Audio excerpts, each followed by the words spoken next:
How could one woman give birth to 69 children and live to 76, without modern medicine or hospitals? The woman who birthed 69 children, a tale of mystery and marvel. In the quiet town of Shuya, Russia, during the early 18th century, a story unfolded that would echo through history, captivating the imaginations of scholars, scientists, and storytellers alike. It is the tale of Valentina Vassilyeva, a peasant woman who, according to historical records, gave birth to an astonishing 69 children over the course of her lifetime. This extraordinary claim, documented in sources like the Guinness World Records and supported by accounts from the time, raises questions about the limits of human fertility, the reliability of historical records, and the sheer resilience of the human spirit. Was it truly possible for one woman to bear so many children? Let us journey back to the 1700s, to a world far different from our own, and unravel the enigma of Valentina Vassilyeva. A peasant's life in 18th century Russia. Valentina Vassilyeva was born in 1707 in Shuya, a small town about 250 kilometers northeast of Moscow. Little is known about her early life, as records from this period, especially for peasants, were often sparse. She was the daughter of Rudolf and Anna Bauer, and by the age of 18, she had married Feofor Vassilyev, a local peasant. Life in 18th century Russia was harsh, particularly for serfs like Valentina and Feofor, who were bound to the land and lived under the constraints of a feudal society. Their days were filled with toil, farming, tending livestock, and managing the household in a world where survival was a daily challenge. Yet, within this modest existence, something extraordinary was happening. Between 1725 and 1765, Valentina reportedly gave birth to 69 children in 27 pregnancies. The breakdown is staggering: 16 pairs of twins, 7 sets of triplets, and 4 sets of quadruplets. This feat, if true, would make her the most prolific mother in recorded history, a title officially recognized by the Guinness World Records. But how could such a number be possible, especially in an era before modern medicine? To understand this, we must delve into the science of human reproduction, the historical context, and the accounts that have preserved this story for centuries. The science behind the numbers. The claim of 69 children is so extraordinary that it naturally invites skepticism. To assess its plausibility, we must first consider the biology of human fertility. A woman's reproductive window typically spans from her late teens to her mid-40s, with fertility declining significantly after age 35. Valentina, born in 1707, began giving birth in 1725 at age 18 and continued until 1765, when she would have been around 58.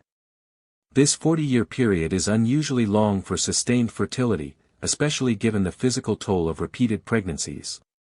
James Seegers, director of the Division of Reproductive Science and Women's Health Research at Johns Hopkins University, has commented on the case, noting that while it sounds fantastical, it is theoretically possible. A woman could have 27 pregnancies in 40 years if she experienced minimal gaps between births. For Valentina, this would mean being pregnant for roughly 18 years of her life, assuming typical gestation periods of 37 weeks for twins, 32 weeks for triplets, and 30 weeks for quadruplets. These shorter gestation periods for multiple births could, in theory, allow for more pregnancies within a given time frame. The high number of multiple births, 16 twins, 7 triplets, and 4 quadruplets, is a key factor in the story. Multiple births are rare. In the UK today, only 1.5% of pregnancies result in twins, and triplets are even less common at 0.03%. However, some women have a genetic predisposition to hyperovulation, releasing multiple eggs in a single cycle, which significantly increases the likelihood of twins or higher-order multiples. If Valentina had such a predisposition, it could explain the extraordinary number of multiple births.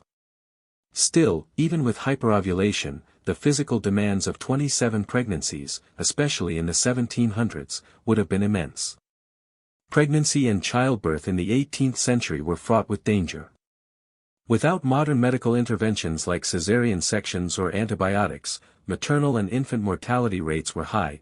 Some estimates suggest that up to half of all children died in infancy, and mothers frequently died during labor.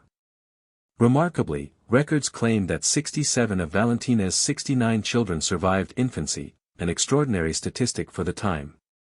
This raises further questions: could Valentina's body have withstood the strain of so many pregnancies? And how did so many of her children survive in an era when childhood diseases were rampant?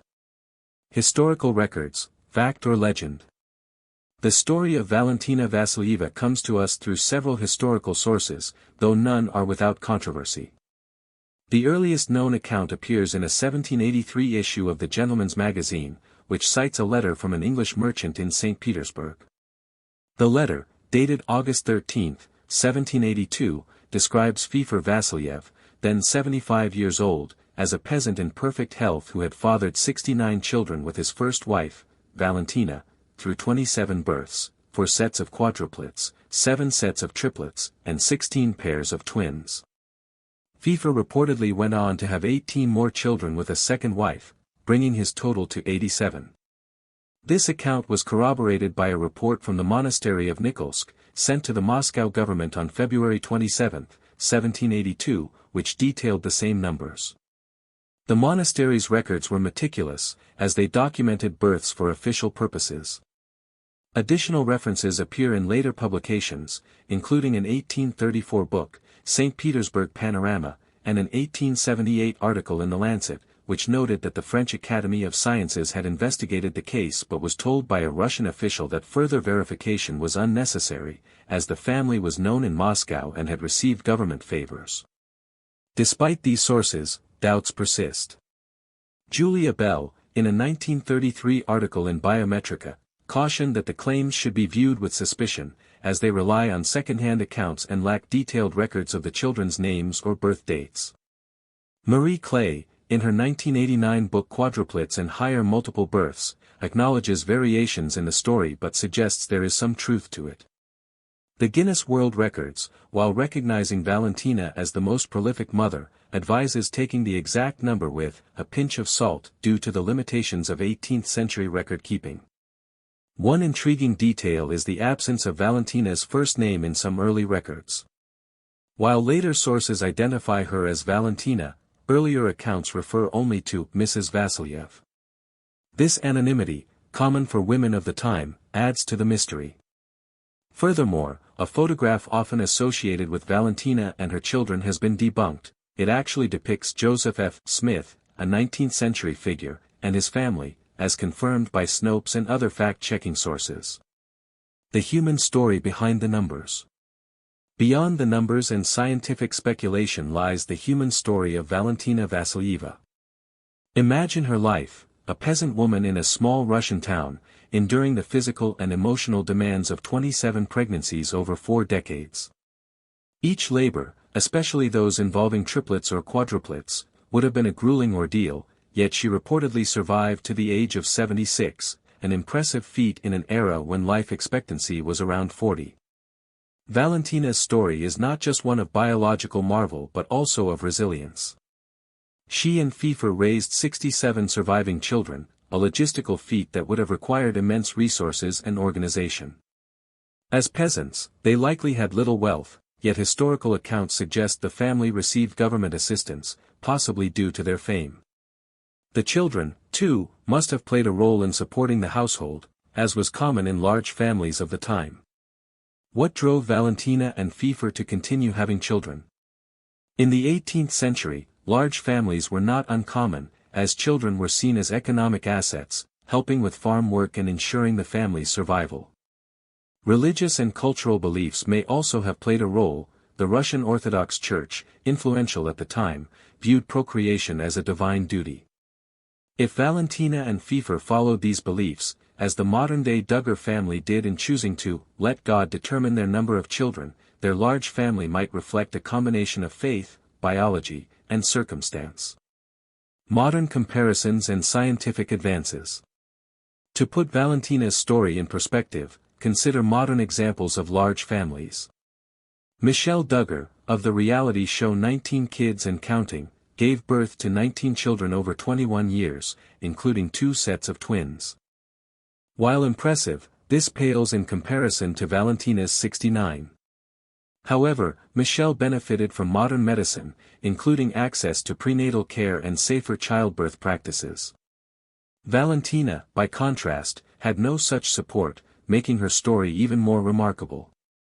Today, advances in reproductive technology, such as in vitro fertilization, IVF, have pushed the boundaries of what is possible. Women can give birth later in life, and multiple births are more common due to fertility treatments. However, even with modern medicine, 69 children remains an extraordinary outlier. The physical toll of repeated pregnancies, combined with the risks of multiple births, would make such a feat rare, if not impossible, today. A legacy shrouded in mystery. Valentina Vassilyeva's story is a blend of fact, legend, and scientific curiosity. While the historical records provide compelling evidence, corroborated by multiple sources, including the Monastery of Nikolsk and the Gentleman's Magazine, the lack of detailed documentation leaves room for doubt. Could errors in record-keeping have inflated the numbers? Could Valentina's genetic predisposition to hyperovulation explain her multiple births? Or is this a case of a remarkable truth stretched by time and retelling? What is certain is that Valentina's story captures the imagination. It speaks to the limits of human potential, the strength of the human body, and the mysteries of history. Whether she truly gave birth to 69 children or whether the tale has grown in the telling, her legacy as the most prolific mother endures. It challenges us to question what is possible, to marvel at the resilience of those who came before us, and to wonder at the stories that history chooses to preserve. As we reflect on Valentina's life, we are left with a sense of awe. In a small Russian town, centuries ago, a woman and her husband built a family that defied the odds, leaving a mark on history that continues to spark debate and wonder. Whether fact or legend, the story of Valentina Vassilyeva reminds us that the human spirit, and the human body, can achieve the seemingly impossible.